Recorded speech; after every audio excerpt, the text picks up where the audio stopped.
Hello and namaste. Welcome back, beautiful beings, to the Power of Attunement YouTube channel. We are so thankful that you're here again with us for another video. My name is Bexx Biehl-Kashyap, and I'm so thrilled to be here with you today. I'm going to be sharing about a topic that means a lot to me, relating to the mission of a light worker and what it really means to be on a mission of light. So really excited to talk about this topic with you today. Before we dive into this, if you have not already subscribed to our channel, I'm going to ask you to please go down and hit that subscribe button. And you also want to turn on the notifications. It's a little bell down by the title of this video. And that will make it so that every time we release a new video, you get to see what we're up to and continue to follow along with us. And please also smash that like button down below. Not only does it show your support and help us build community online, but it also helps us to get boosted in the algorithms on YouTube, which means more people see us, and we love that.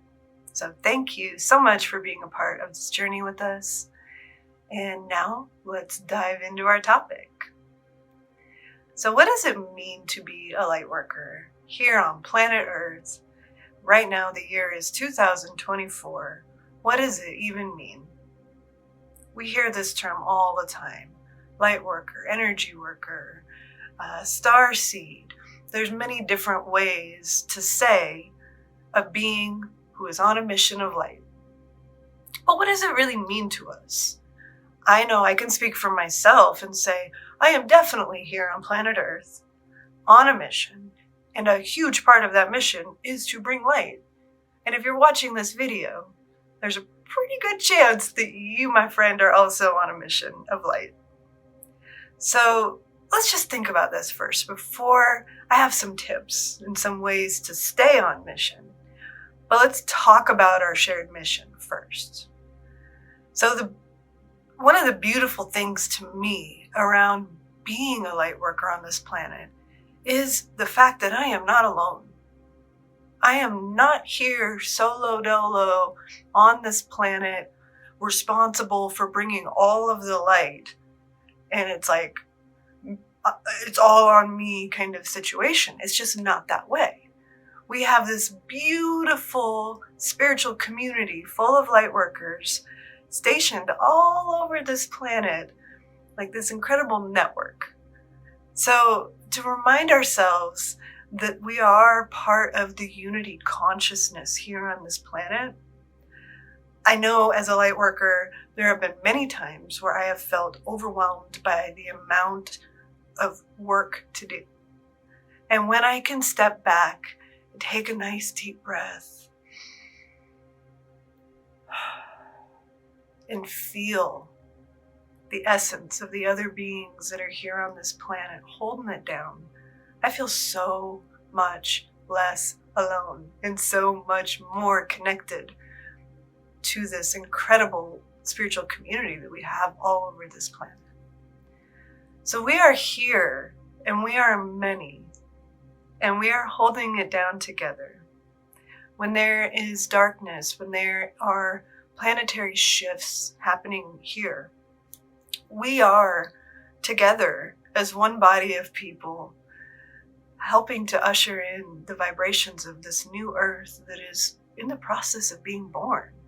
We used to talk about how it's coming, it will happen. It's happening now, and we're here for this.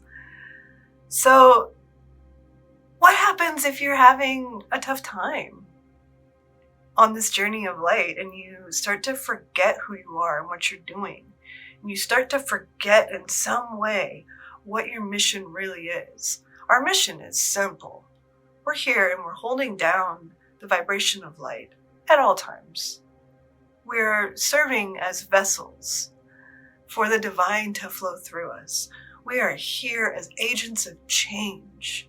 We are here to be beacons of light, to be lighthouses with legs, just walking around everywhere we go, sharing the vibration of home, of love with this world.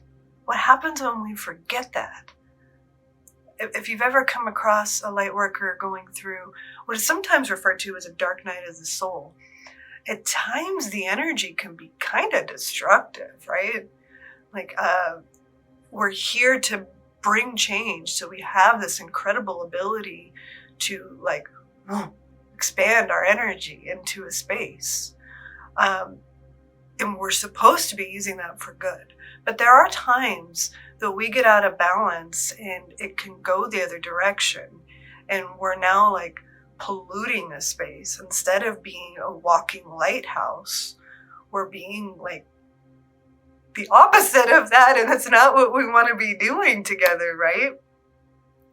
So I'm pretty sure, I know from my experience, I've encountered all kinds of, interesting situations on my 30-something years here on this planet so far. And I am continually changing and shifting. The one thing that does not shift is the fact that I am here on a mission from Source, God, the universe, Great Spirit, whatever you want to call it. I am here, and I am not. I'm not here to share darkness with this world. So anytime I'm finding myself in that place, I really have to check myself and come back. So that's some of the beauty with this practice of attunement that we're teaching, is it is a way for you to come back into that balanced place. When you've moved out of alignment with the universe, you've moved away from understanding the purpose of your mission, we can come back. So we can always come back, right? Thankful for that.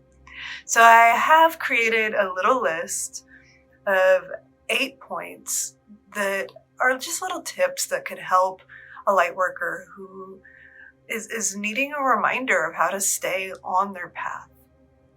So the first one, I have to look off camera to find my list. The first one is to cultivate self-awareness. Notice and understand yourself. It's really challenging to be bringing something from a higher level and from a higher vibration through you as a living channel when you don't understand how you work. So that is something that is so important for us to do as energy healers, is to really get to know ourselves inside. Like, many of us are, energy medicine practitioners of various modalities. And, if we look at ourselves like we're a client, we're someone that has come to us for help, it makes it really easy for us to understand ourselves and to start to unpack our own things and be there as a healer for our own self, because no one knows you better than you, right? So that's the first thing. Cultivate self-awareness. The second is to surrender to divine guidance. Develop trust in this universe and in yourself as a channel. I think that one's really important, because if you don't know yourself, it's really hard to then move on to step 2, where you're learning how to trust in yourself and in your connection with the universe. If you know yourself, and then you get an impression, a little message from the universe telling you, I've had times in the past where it was like, go down this random road and just stand there for a moment. And I was like, okay, I have no idea what's going to happen, but like, I'm here for this. I'm here to be a servant. And then you go to this place and there's someone there that needs love and care and healing and light. So that's part of that trust. It's like building a muscle. In order for you to take action, that muscle has to be built up. You have to know that you trust yourself and that you trust what you're hearing from this universe, so that when you get that call to go into action on your mission, this is the right thing to do because I can feel it and I know it to be true. So the third thing is to practice humility. This is kind of a tough one for a lot of light workers once they start to understand themselves and they start to establish that trust muscle. It's very easy to be like, I'm amazing. That healing, I did that. That person that just got that information that they needed, I did that. I did that. Kind of reminds me of like a Maui on that movie Moana, where he's like singing that song about you're welcome, you're welcome. It's very easy to go into an egoic place of like, I did this for you. But it's not actually you. It's you being a channel for this incredible universe that does deserve all that praise to flow through you. There's no part of the healing or maybe you shared a bit of intuition, like an intuitive hit or whatever it might be. That wasn't you. You were there in partnership with this universe, being a divine co-creator. You were there as an agent of change. So I think that's a really important one to remember is like, you've got to remember that this universe is the power that moved through you. It wasn't you. So to stay grounded in that way. So the number 4 that I have is to serve others with compassion. So once we have understood ourselves and started a process of cultivating greater and greater and greater self-awareness, that's a process that builds. And then we surrender to the divine guidance. And then that is a process that continues to unfold too. The more that you know yourself and trust in that universe, the more you naturally become humble because you see the miracles that are happening through you quite literally doing your job as a light worker. And you're like, wow, this is cool. This is amazing how like many lives are being changed and affected by me just saying yes and doing the things. And then we naturally move into serving others with compassion because it feels good to care about other people. It feels good to do the job that you were asked to do. I remind myself sometimes like, hey, the universe hired you to come be here on this planet at this exact time. And like, don't let the universe down. Don't let the source of creation down because they called you in for the things that you are supposed to do. So when we're serving others with compassion, it really involves shifting the focus from I and me to we and to us. And that is something that happens pretty naturally when you are in that state of attunement. You begin to look for ways to serve other people. You become aware of the needs of others in a greater way. And because you've developed that trust and because you've been practicing humility and you understand yourself, you know when the time to act and to share love and care with another being is. And it just flows so easily and naturally. So number 5 is to stay grounded in your spiritual practice. So what we've been talking about is sort of like a step-by-step process. And then what? Like you're serving others with compassion, but at what point do you go back inside and care for your own self, right? Because you're serving others with compassion. What about me? Lightworkers often can get depleted very easily. Many of us are super sensitive. We feel the energies around us. And when we're working as an open channel, it's easy to get tired and just need some self-reflection. So staying grounded in our practice is super, super, super important. Whether that's prayer or meditation or yoga or qigong or journaling or meditative walks, whatever it might be, stay true to yourself. Practice that compassion and that love, and that's also including the trust too, of knowing that like if I stay in a place of alignment and if I stay committed to my practice, I can stay committed to bringing the greater work that I'm really here for. So for me, it's a little bit of like an insurance plan. Like I know that I, as a human, and my human sometimes has like a tendency to be on the path, and all of a sudden go, ooh, squirrel, and start to walk away and do something else. And that's really frustrating. So I stay in my practice. And that's a way of checking in with myself and checking in with my own connection to source regularly. And, there's something beautiful. For me, I practice yoga. I'm a yoga teacher as well. And to check in with myself on my mat and really just kind of scan myself and say, how are you doing? How are you feeling? What's moving for you? It feels so compassionate and loving and caring.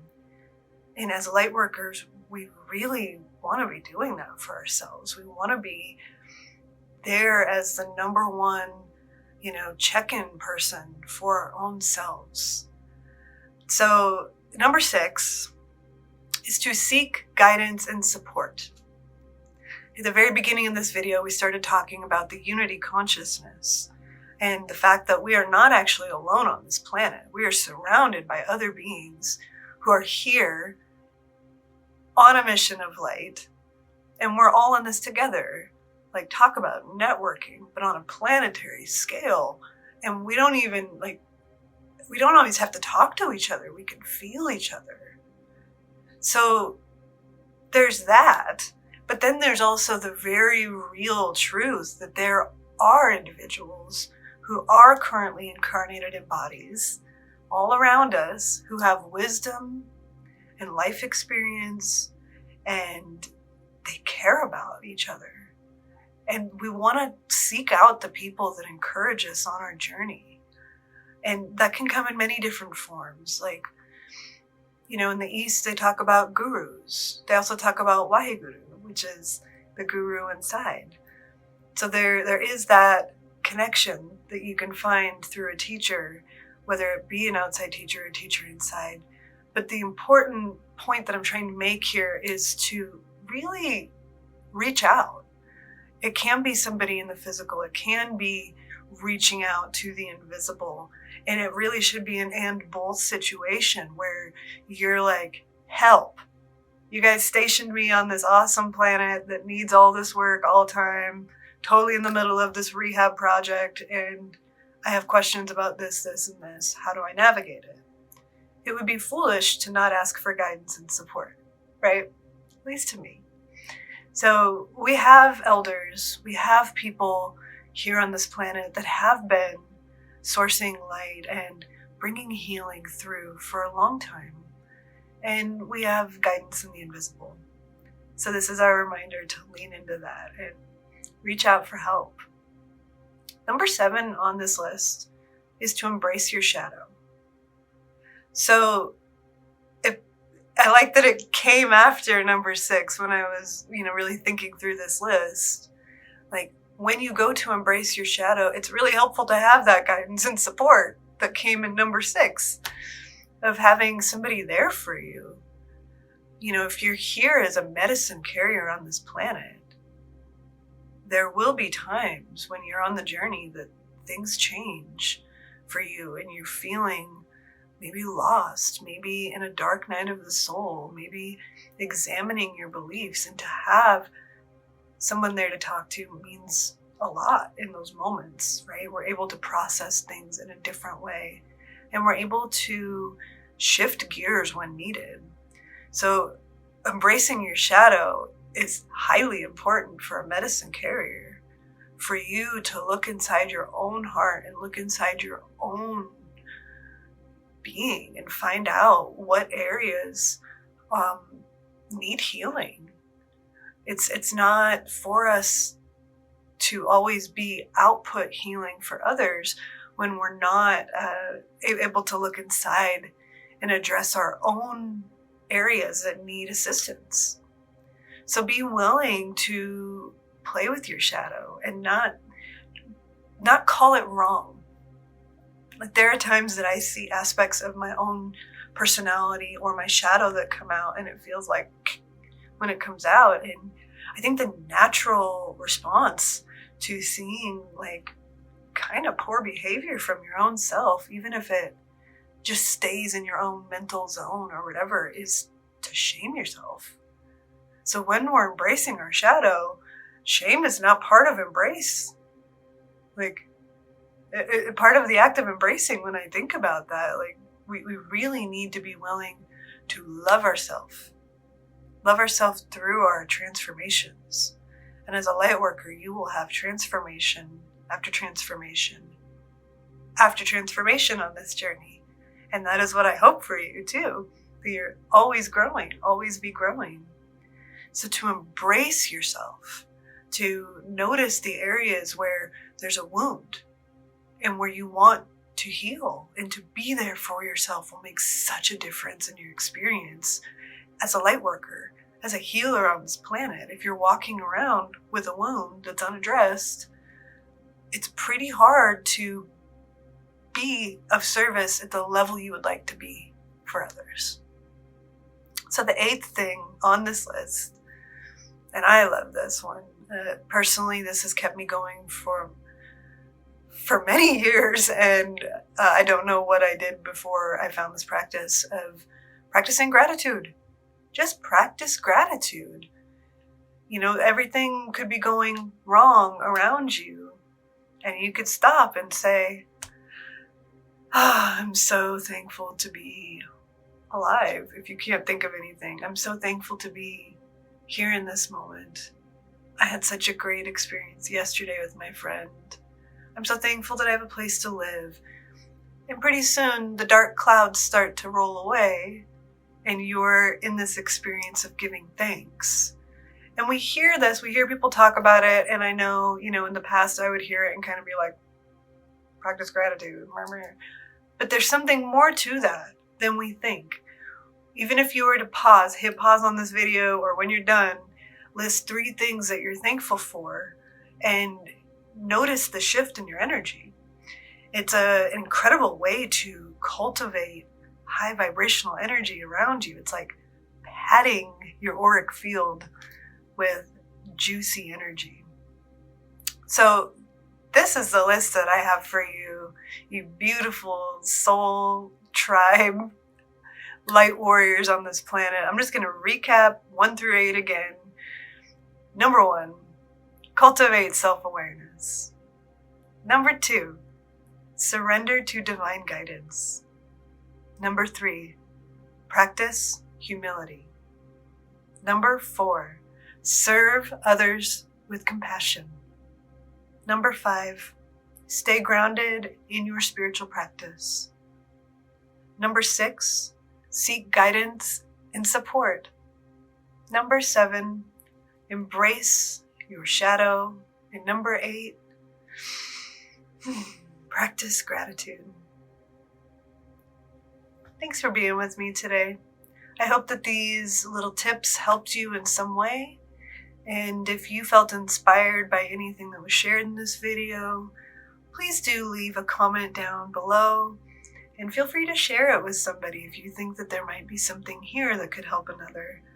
We're just so thankful to have you here along this journey with us. And wanted to double back to one thing. If you are in a state of actively seeking guidance and support in your life and you don't really know where to find your tribe, I want to invite you to check down in the links down below. We do have an online learning platform that is also a community. It's called Becoming a Sun Programs. And we are the oldest intentional spiritual community in North America. And we're all about creating spiritual community. And I can tell you right now, we offer a whole lot of support and guidance for each other. And we help to remind each other when we forget things, and we give each other the love that you really want to feel in your spiritual family. So if you are actively searching for some spiritual family and tribe to connect with, check those links and we hope to see you online. Thank you once again for being with us, and shine on, you incredible, beautiful light workers. Thank you.